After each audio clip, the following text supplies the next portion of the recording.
இன்றே டவுன்லோட் செய்து உங்கள் ஃபேவரட் ஷோக்களை என்ஜாய் பண்ணுங்க.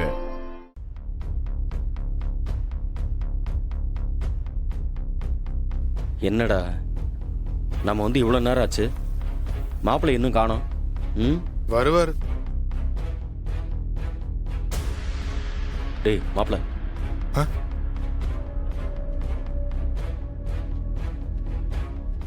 மாப்பிள்ளை மச்சான். என்ன மாப்பிள்ளை இது? உங்களுக்கு இப்படி ஒரு நிலைமையா? உங்களை இப்படி பார்க்கிறதுக்கு மனசுக்கு ரொம்ப கஷ்டமா இருக்கு மாப்பிள்ளை. எங்க எப்படி இருந்தவர் நீங்க? இந்த பாகுபலி படத்துல வரும்ல அந்த மாதிரி பெரிய அரண்மனையில இருந்து இப்படி தெருவுக்கு வந்த மாதிரி ஆயிடுச்ச மாப்பிள்ளை. அஞ்சலி நல்லா இருக்காளா?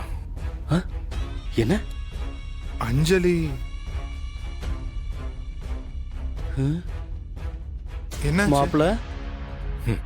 அஞ்சலி நல்லா இருக்காளா? அவளை பாத்தீங்களா?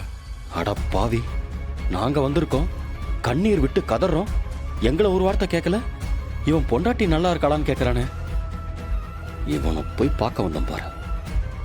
மச்சான், என்ன மச்சான், உங்களை ஜெயிலுக்கு அனுப்பியிருக்கா? உங்களை இந்த அளவுக்கு கஷ்டப்படுத்திருக்கா? ஆனா எப்பவும் போல அஞ்சலி மேல உயிரா இருக்கீங்களே மச்சான். சத்தியமா சொல்றேன் மச்சான், உங்களை மாதிரி ஒரு புருஷன் கிடைக்கிறதுக்கு உலகத்துல இருக்கிற ஒவ்வொரு பொண்ணும் தவம் கிடக்கணும். மாப்பிள, அவ கிடக்குறா மாப்பிள. உங்களை நம்ப வச்சு கழுத்தை அறுத்துட்டா. அவளை மட்டும் சும்மா விட்டுற கூடாது மாப்பிள. மாப்பிள, இங்க பாருங்க மாப்பிள, நீங்க என்ன பண்ணணும்னு சொல்லுங்க, நாங்க ரெண்டு பேரும் வெளியே இருந்து செய்யறோம். இல்ல,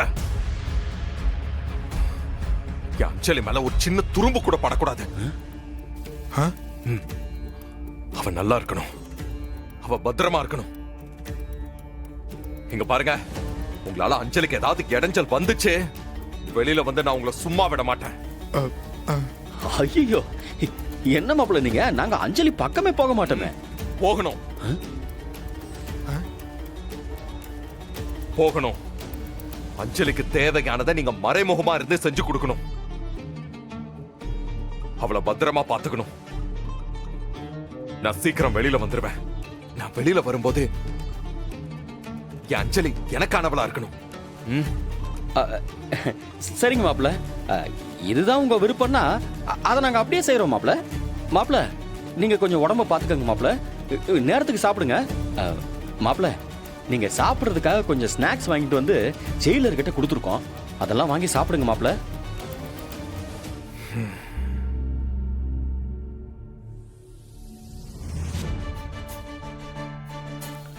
என்னடா என்னது? பாத்தியாடா கேசவா, இவன் நிலைமையில இருக்கிற எவனாவது பொண்டாட்டிய நினைப்பானா? இவன் அப்படி ஒரு சம்பவமே நடக்காத மாதிரில பேசிட்டு இருக்கான். இப்படி ஒரு வாழ்க்கை அவளுக்கு அமைஞ்சிருக்கு, அதை தக்க வச்சுக்க தெரியல. இவெல்லாம் என்ன பொண்ணோ தெரியல. ஏன் ப்ரோ, இப்ப நம்ம வந்து பார்த்தோம்ல, இதனால மச்சானுக்கு நம்ம மேல கொஞ்சமாவது நம்பிக்கை வந்திருக்கோம்ல? வரணும், அதுக்கு தான் வந்திருக்கோம். கண்டிப்பா ஏதாவது ஒரு வகையில இவன் நமக்கு யூஸ் ஆவான். சரி, போலாம் வா, அடுத்த பிளான பண்ணுவோம்.